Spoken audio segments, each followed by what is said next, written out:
On September 15 of 2019, just a week before her 15th birthday, 14-year-old Alicia Navarro from Glendale, Arizona disappeared from her home and in her wake left a handwritten note for her mom which read, "I ran away, I will be back, I swear I'm sorry."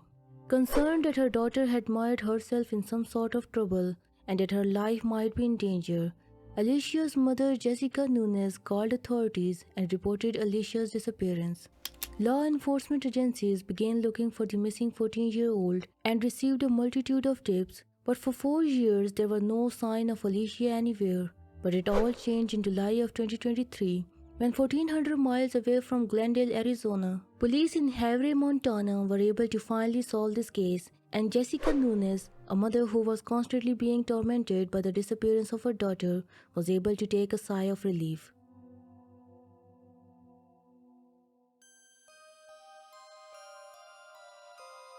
Born on September 20, 2004, Alicia Christian Navarro lived in Glendale, Arizona with her mother Jessica Nunes and her stepfather. She had 2 siblings and was described as a sweet girl who excelled in academics. Being diagnosed of high-functioning autism at the age of 12, Alicia had social anxiety and struggled to make friends. So she preferred to spend her time playing video games and chatting with the friends she met on the internet. According to her family, Alicia liked to adhere to a routine and would easily get agitated if it was disrupted. This routine, as her family put it, was eating the same food, listening to same kind of music and wearing long-sleeve shirts despite the hot atmosphere of Arizona. But this all changed and Alicia's family members started to notice changes in her behavior. Alicia, who never strayed away from her routine, was now a fan of classic rock, had changed her diet and was conscious of the way she dressed and looked. Jessica chalked it up to peer pressure and thought that her daughter was just trying to keep up with other kids of her age. On September 14, 2019, Alicia asked her mother Jessica Nunes if she could skip school for a day, as she was feeling very anxious and wanted to spend the day with her. Jessica agreed, and the mother and daughter spent the whole day together. They went to McDonald's for Alicia's favorite meal, and after getting their eyebrows done and visiting a chocolate shop, they returned home. Alicia went to her room where she stayed up late, playing video games and chatting with her online friends. At around 1 a.m., Jessica, who was waiting for her husband to return home from work, saw Alicia coming downstairs. Alicia told Jessica that she came downstairs for a glass of water, and after telling Jessica that she loved her and suggesting that she should retire for the night, Alicia went upstairs, leaving her mother, who went to sleep a short while after this. Alicia's stepfather, who arrived late from work, slept on the living room couch that night.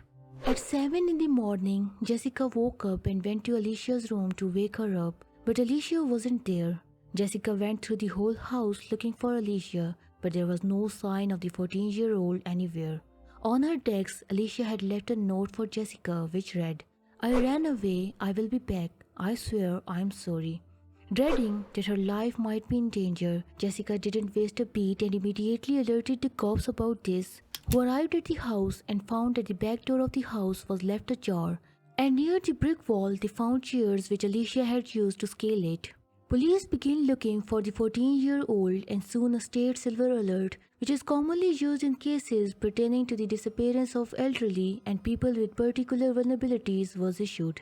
After investigators went through Alicia's room for clues, they learned that she had taken her laptop, cell phone and some cosmetics with her, but the charger of both her cell phone and laptop were left behind, which suggested that Alicia was planning on coming back to her home.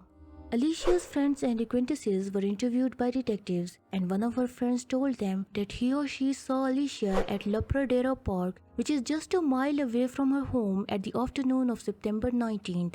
This was matched by statements of other witnesses, who claimed to have seen a girl who matched the description of Alicia talking with a male of African American descent. They said that the man had tattoos on his hands, neck and face. Police followed up on this lead, but it didn't bear any fruits. None of the leads following this one proved viable, and the case of 14-year-old Alicia Navarro started to fall into obscurity. But her mother Jessica Nunes, who was resolute in her belief that her daughter will one day return home, didn't give up, and she took it upon herself to educate parents about the dangers, internet and predators lurking on its path to their kids. The time and effort Jessica put into raising awareness about her daughter didn't go in vain. As in July of 2023, 1400 miles away from Alicia's home, police in Havre, Montana got their hands on something which, after 4 years of constant torment, finally provided some reprieve to Navarro family.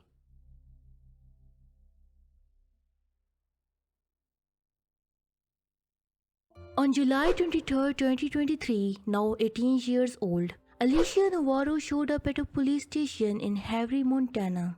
She told officers that she wasn't forced into anything and that no one had hurt her in the past 4 years. She said that she doesn't want her name listed as missing person and wanted to move on with her life as an adult.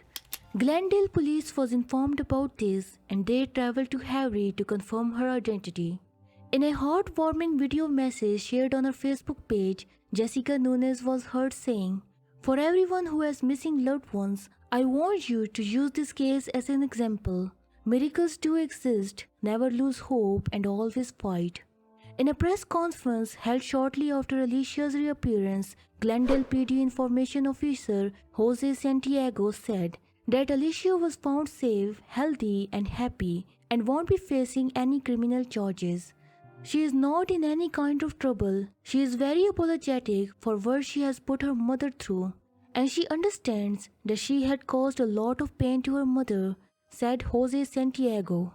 The apartment in Havre, Montana, where Alicia was living with a man by the name of Edmund Davis, was searched by the authorities, and during this search, questionable material unrelated to Alicia Navarro's case was found on Edmund's phone, which he was trying to hide from the investigators while they were conducting their search.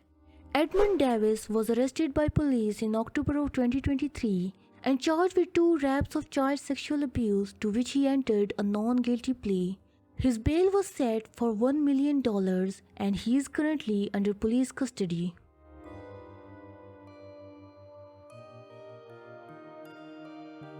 Following Alicia's reappearance, people who wanted answers as to what Alicia was doing during past 4 years began to frequent Navarro's family's residence, and as this constant bombardment of questioning became too much to bear, Jessica Nunez took to the internet and in an emotional message she shared on her Facebook, begged people to stop it and move on with their life and let police do their work, as this search for answers had taken a dangerous turn and she was feeling that the safety of her family was in jeopardy.